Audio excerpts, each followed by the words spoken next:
Depuis les attaques du 30 juin 2026 à Hamdafok qui ont provoqué le déplacement des milliers de personnes, le gouvernement centrafricain et la MINUSCA ont décuplé leurs efforts conjoints pour protéger les populations civiles et restaurer l'autorité de l'État.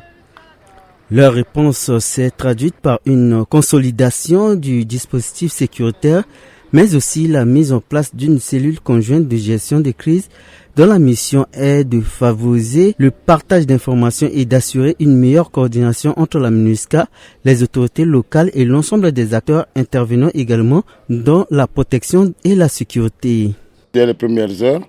et vous avez su qu'il y a eu une évolution parce qu'il y a eu évacuation, c'est suite à la réunion de crise et je crois que chaque une semaine, on a 2 réunions à faire pour évaluer, voir ce qui a été réalisé ou pas, continuer à négocier aux côtés des partenaires pour au moins prêter main forte, assister vraiment suffisamment nos frères de la sous-préfecture d'Hamdafok.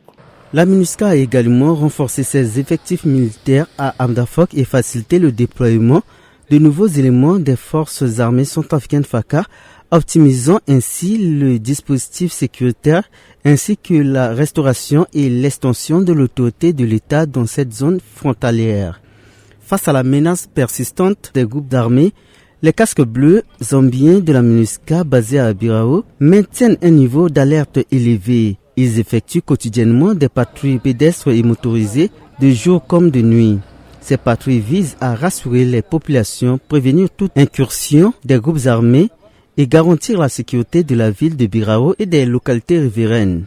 J'ai un appel à lancer au casque bleu de continuer toujours leur patrouille chaque jour pour donner confiance aux populations de la ville de Birao. Chef du quartier Péténin à Birao, Awali Hassan, se réjouit de ce que ces patrouilles permettent aux habitants de circuler librement tout en renforçant leur sentiment de sécurité.